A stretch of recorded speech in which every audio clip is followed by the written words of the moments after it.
Mesdames et messieurs, bonjour et bienvenue à la revue de la presse édition de ce 15 avril 2026. Commençons avec le journal confidentiel qui nous renseigne ce matin sur la suspension levée des Nickel Oil. Au terme de plusieurs démarches âprement menées par son top management et faisant suite au dépôt et à la validation des dossiers de validation des trop perçus relatives à ces opérations d'importation, la plateforme de validation des manques à gagner a jugé nécessaire de solliciter auprès du ministre de l'Eau et de l'Énergie la levée de la mesure de suspension relative à son agrément d'importation ainsi que celle portant sur les opérations d'enlèvement des produits pétroliers. Le journal nous envoie les détails à la page 5.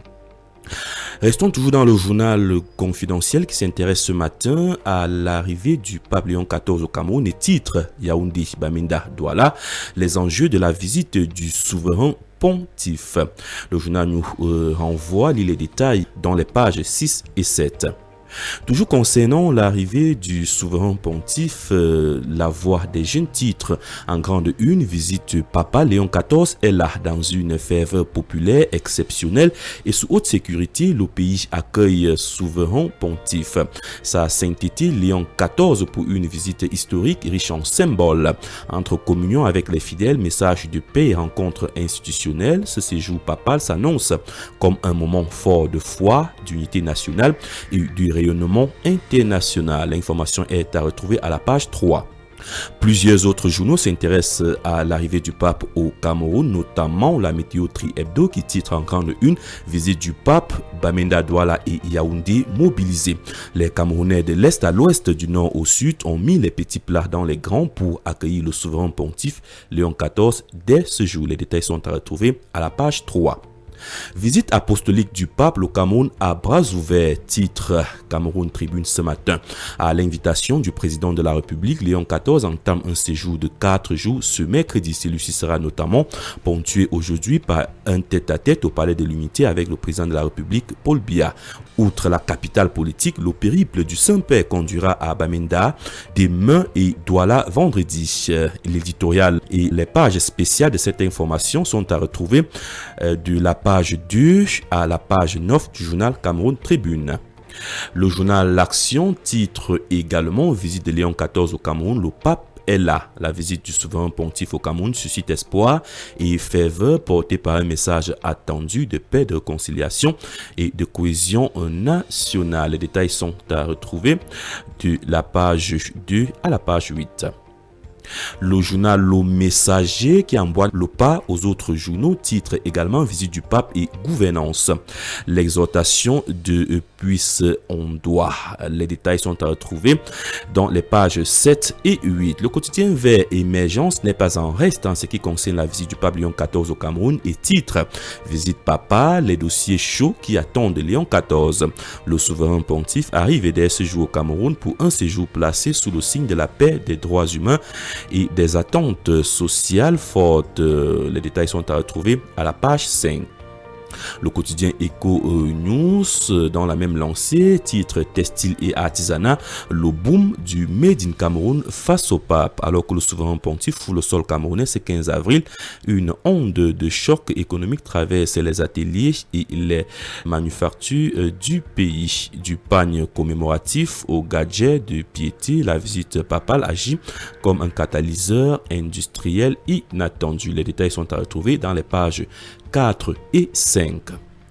Parlons d'autre chose ce matin avec le journal Le Témoin qui titre Théodore Ndatour les dessous d'un lynchage médiatique précipité. À peine installé au perchoir de l'Assemblée nationale, Théodore Ndatour essuie déjà une salve d'attaques d'une rare intensité, accusations de tribalisme, soupçons de favoritisme, allégations de détournement liés au chantier du palais de verre Paul Biya. Les détails sont à retrouver dans la page 3.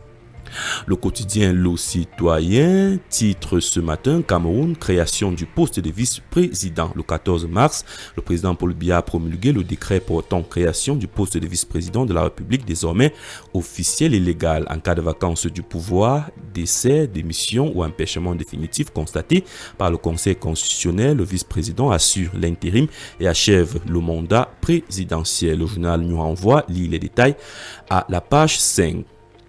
Le quotidien L'Info à chaud ce matin parle plutôt de la réaction de maître Christian Timban Bomo, avocat, président exécutif du parti Héritage, relativement à la promulgation des nouvelles dispositions constitutionnelles instaurant un vice-président. Juridiquement inapplicable au mandat présidentiel en cours du fait du sacro-saint principe de la non-rétroactivité des lois, déclare le maître Christian Timban Bomo. L'information est à retrouver à la page 5. Le journal Innovation parle plutôt des municipales 2026 et titre en grande une montée en puissance de l'UNDP à Mbankim. La victoire de Issa Chiroma à Mbankim lors de la présidentielle démontre que la population a basculé dans l'opposition. L'UNDP qui est solidement installée profite de cette situation, surtout grâce au travail abattu sur le terrain depuis de nombreuses années par le patron de la section Niezom Georges. Les détails sont à retrouver à la page 2.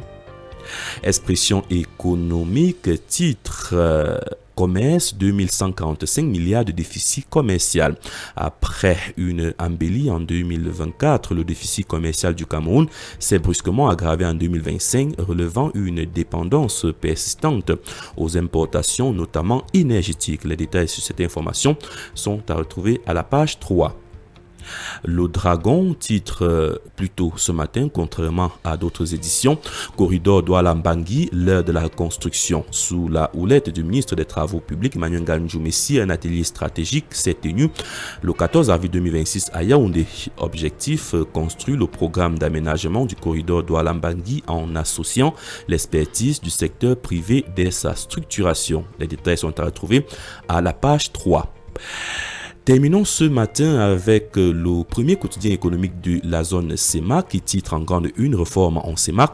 Les résistances au changement bloquent la mise en œuvre. L'évolution des mesures prescrites lors de la conférence des chefs d'État le 22 janvier 2026 à Brazzaville reste en deçà des attentes. Le journal nous renvoie, lit les détails à la page 3.